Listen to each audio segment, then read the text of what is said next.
Namaskaram. We have finished all the battles, including the Gadayuddham, and now it is the mooning scenes where especially the women, the wives, mothers, etc., mourning, wailing for the dead warriors.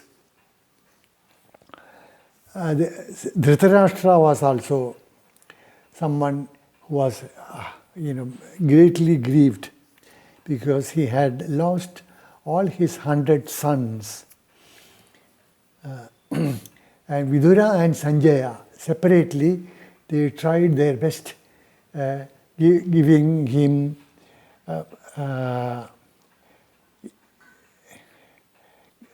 valuable advices. For example, all living beings die. There is nothing new about it. And for a Kshatriya, dying of old age is much worse. The ideal death is for the Kshatriyas to die in a battlefield, die fighting without fear for one's life. And that is what all the 100 sons of Dhritarashtra have achieved. So there is nothing to feel sorry about them, because death will come today or tomorrow. And dying in the battlefield ensures them what is known as Veera Swarga, a heaven specially earmarked for the valiant heroes. Vedavyasa himself appeared and consoled Dhritarashtra. Dhritarashtra was somewhat consoled and he wanted to go to the battlefield to each of the dead warriors, heroes, mainly his sons and the veterans on his like Karna, Bhishma, Drona, to all of them. So he invited the women folk, Gandhari, Kunti, then the wives of the fallen heroes. They were all taken to the battlefield. Before that, Ashwathama, Kripa, and Kritavarma, they bowed before Dhritarashtra and said, now their role is finished, they are going back to their respective places. They were worried about the Pandavas taking revenge on them. Especially Ashwathama. Ashwathama had given his gem embedded in his head, and he wanted to go into forest and wander.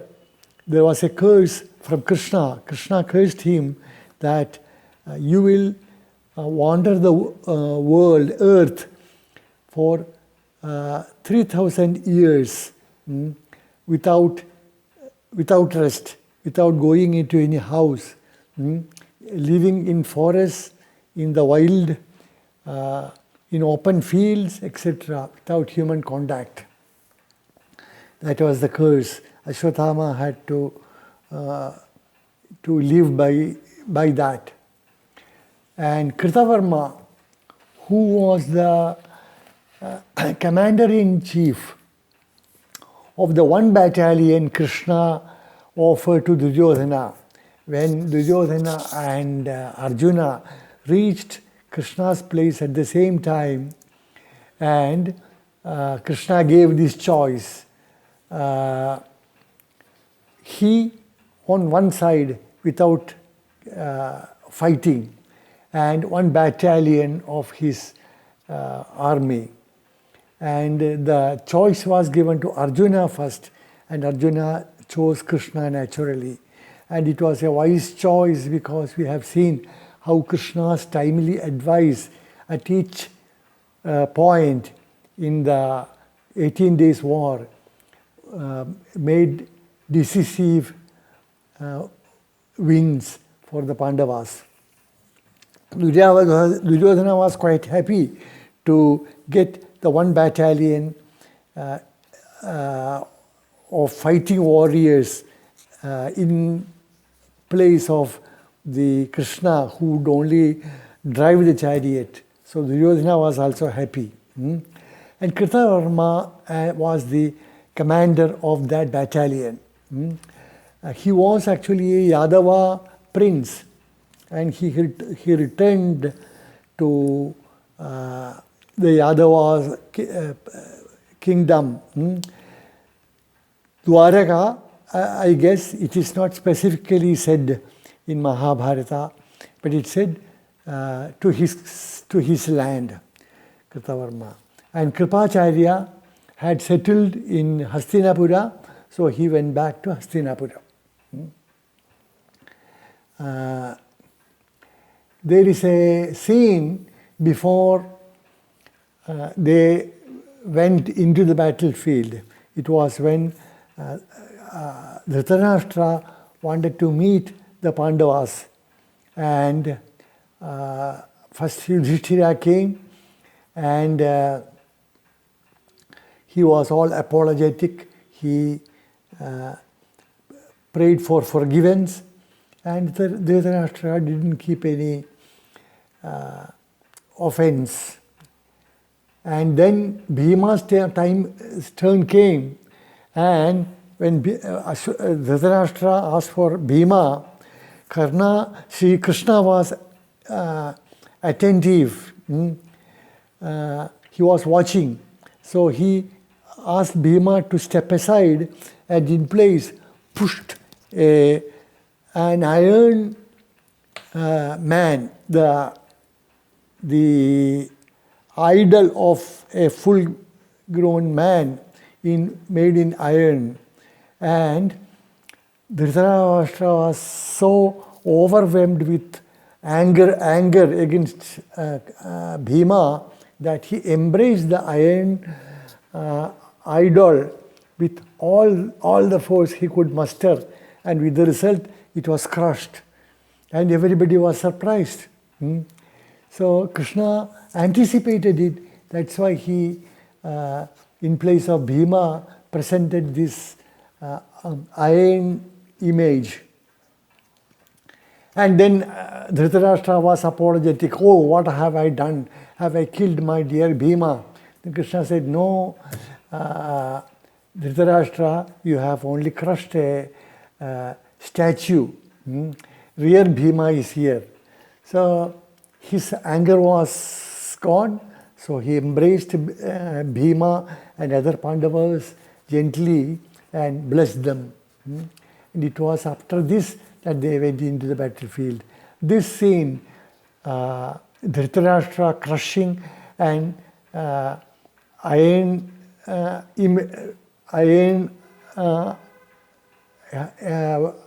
idol, thinking it was Bhima, is a famous scene, important scene, repeated in many versions of Mahabharata. And then Dhritarashtra with Gandhari and Kunti, they all went into the battlefield. Now,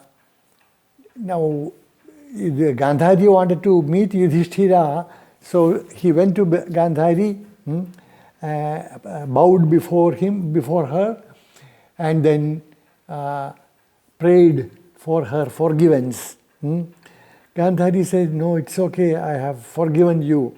But her grief was so intense that by chance, she had blindfolded her eyes, but somehow through the gap in the blindfold, Gandhari's eyes pierced Yudhishthira's the nails of Yudhishthira's feet, and it burned them to such an extent. And Yudhishthira had what is in English called agnail, that is deformity in the nail, which is it's an illness which is very difficult to heal. And Arjuna saw that, and he was scared, and he hid behind Krishna. And what is it called? Later on, all the 5 Pandavas bowed before Gandhari and got her blessing. This is also a famous scene in Mahabharata. And the wailing women were taken to each of the veterans. And when Gandhari was taken to Duryodhana, she turned to Bhima. She said, I know that my son has done lots of injustices to you. And so have Dushasana and Karna. But you must have spared one of my 100 sons who had committed less of an offense to you, whose fault was relatively minor. You must have spared at least one of them. That was Gandhari's words to Bhima, a very touching word.